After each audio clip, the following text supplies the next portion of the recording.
सुकून इतना ही देना जितने से ज़िंदगी चल जाए। औकात बस इतनी देना कि औरों का भला हो जाए। रिश्तों में गहराई इतनी हो कि प्यार से निभ जाए। आँखों में शर्म इतनी देना कि बुजुर्गों का मान रख पाए। सांसें पिंजरे में इतनी हो कि बस नेक काम कर जाए। बाकी उम्र ले लेना कि औरों पर बोझ ना बन जाए। नमस्कार दोस्तों, एमपी भोपाल से मैं हूँ आरजे रानी और सुनाती हूँ प्रभु प्रार्थना से जुड़ी कुछ अनोखी बातें। तो चलिए शुरू करते हैं। भगवान से प्रार्थना में क्या मांगे, भगवान से क्या मांगना चाहिए? जी हाँ, प्रार्थना। सीधे शब्दों में कहे तो निवेदन। जब संसार के समक्ष झुककर हम कुछ मांगते हैं तो वो प्रार्थना नहीं, सहज निवेदन होता है। सुनवाई हो या ना हो कोई ज़रूरी नहीं। यही निवेदन संसार से परे परमात्मा को मानने के लिए हो तो वो प्रार्थना बन जाता है। सच्चे दिल से करो तो उसके दरबार में सुनवाई ज़रूर होती है। लोग अपनी कठिन मेहनत और दिमाग के बलबूते से काबिल तो बन जाते हैं, लेकिन कुछ मौक़ों पर हमारी काबिलियत भी हमारे काम नहीं आ पाती। कुछ मौके ऐसे होते हैं जब कुछ चीज़ों पर हमारा जोर नहीं चलता। इसी को बुरा दौर भी कहते हैं और इंसान की फितरत ही ऐसी है कि बुरे दौर में ही उसे ईश्वर की याद आती है। तब वह उनकी शरण में जाकर उनसे अपनी मनोकामना पूर्ति की प्रार्थना करने लगते हैं। आप एक बात ज़रूर मानेंगे कि ईश्वर भी सभी की प्रार्थना नहीं सुनता। अगर आप चाहते हैं कि आपकी पुकार भगवान तक पहुँचे तो आपको प्रार्थना करने के सही तरीके के बारे में पता होना चाहिए और उस पर अमल करना चाहिए। प्रार्थना का अर्थ क्या है? अपने इष्ट देव से अपने दिल की बात कहना ही प्रार्थना है। इससे व्यक्ति अपनी मनोकामना पूर्ति का प्रयास करता है। वैसे तंत्र मंत्र, ध्यान और जाप भी प्रार्थना का ही एक रूप है। प्रार्थना छोटे स्तर पर काम करती है और प्रार्थना की वजह से प्रकृति में आपके अनुरूप बदलाव आते हैं। कोई प्रार्थना एक साथ कई लोग करें तो वह ज़्यादा प्रभावशाली होती है। इससे व्यापक स्तर पर बदलाव आता है। एक साथ प्रार्थना करने पर प्रकृति में तेजी से बदलाव होता है। जैसे पूरा गांव मिलकर भगवान से बरसात की प्रार्थना करता है, वो सुनी भी जाती है। हम अत्यंत खुशनसीब हैं कि हमारी आत्मा को मनुष्य शरीर प्राप्त हुआ है।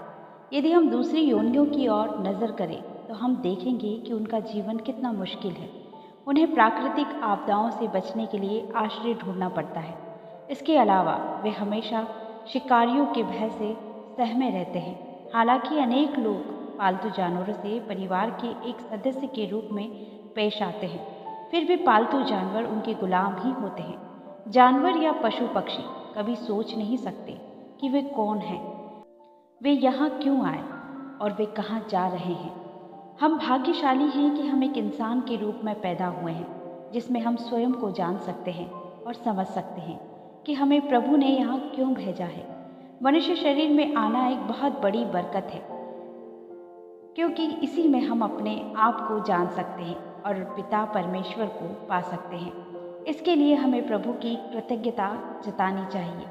जब हम किसी गंभीर बीमारी की चपेट में आ जाते हैं या किसी दुर्घटना से ग्रस्त हो जाते हैं, तब हमें बहुत ही ज़्यादा पीड़ा होती है। तो उस वक्त हम प्रभु से बड़े ही जोर शोर से प्रार्थना करते हैं कि वे हमारी पीड़ा को दूर कर हमें स्वस्थ कर दे। प्रभु की अपार दया और मेहर से जब हमारी बीमारी या पीड़ा का अंत हो जाता है, तब हम भले ही एक बार हे प्रभु आपका धन्यवाद जैसे शब्द बोलते हैं, लेकिन जब हम सेहतमंद होते हैं तब प्रभु को शुक्रिया अदा नहीं करते। कई बार हमारे जीवन में कुछ आकस्मिक अप्रिय घटित हो जाता है तो हम कहते हैं कि प्रभु है ही नहीं, चाहे प्रभु ने हमें जीवन में कितना भी दिया हो। यदि एक बार कुछ बिगड़ जाता है तो हम प्रभु को ही दोष देते हैं। क्या हमने कभी सोचा है कि प्रभु हमारे जैसे होते तो उन्हें कैसा महसूस होता? सिर्फ गिने चुने लोग ही प्रभु की हर एक कृपा के लिए उनका शुक्रिया अदा करते हैं, और यदि कुछ गड़बड़ हो भी जाए तो वो भी प्रभु से यही कहते हैं कि प्रभु मैं जानता हूँ कि जो कुछ मेरे साथ हुआ वह इसलिए कि इसमें मेरी कुछ ना कुछ भलाई ज़रूर होगी। प्रभु तो हम पर सब कुछ निछावर करना चाहते हैं, पर हम हैं कि उनसे छोटी मोटी चीज़ें ही मांगते रहते हैं। यदि प्रभु हमारी एक इच्छा पूरी करते हैं तब हमारे सामने दूसरी इच्छा आ जाती है। यदि वह उसे भी पूरा कर देते हैं तब हमारी कोई अन्य इच्छा सामने आ खड़ी होती है। इस तरह लगातार समस्याएं या इच्छाएं अपना मुंह खोले हमेशा हमारे सामने खड़ी रहती है। प्रभु का प्रेम और आशीर्वाद ही हमारी सारी समस्याओं का अंत कर सकता है। यदि हमें यह अनुभव हो जाए कि प्रभु हमेशा हमारे साथ हैं, तब यही भावना हमें इतनी ताकत और साहस देगी कि जीवन भर हम खुद ही अपनी समस्याओं का सामना भलीभांति कर पाएंगे। इन छोटी छोटी समस्याओं के लिए प्रभु को कष्ट देने की ज़रूरत ही नहीं होगी। हमें प्रभु से प्रभु के अलावा और कुछ भी नहीं मांगना चाहिए। यदि हम ऐसा करते हैं तो वह हमें इतना कुछ दे देते हैं कि हम कल्पना भी नहीं कर सकते। बेहतर यही होगा कि हम प्रभु से प्रभु को ही मांग लें। हे दयालु कृपालु देव, हे परमेश्वर घट घटवासी, अंतर्यामी दया निधान, कृपा निधान भगवान, हम सभी भक्तों की प्रार्थना है। हम नहीं जानते हमारे लिए शुभ क्या है और अशुभ क्या है।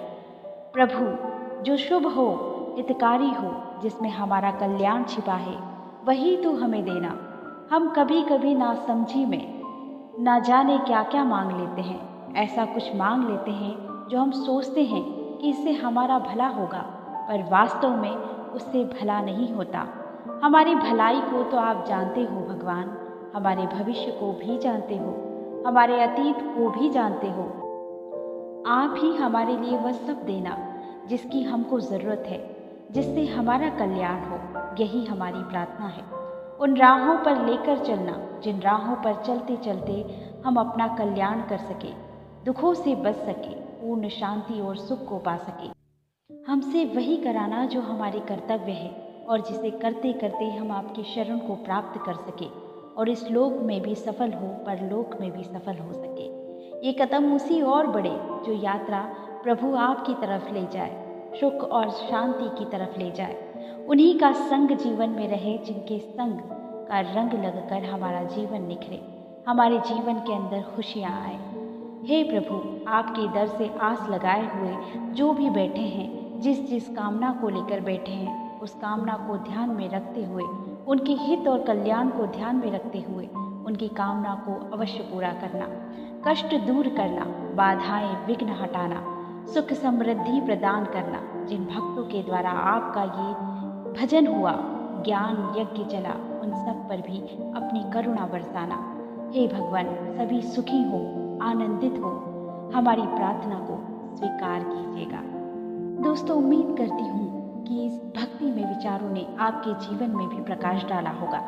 अगर ये वीडियो आपको अच्छी लगी है तो वीडियो को लाइक कीजिए, चैनल पर नए हैं तो चैनल को सब्सक्राइब करके बेल आइकन को प्रेस कर लीजिए। मैं मिलूंगी नेक्स्ट वीडियो में किसी और अच्छी बातों के साथ या अच्छी कहानी के साथ। तब तक अपना ख्याल रखिए, हंसते रहिए, हंसाते रहिए। नमस्कार।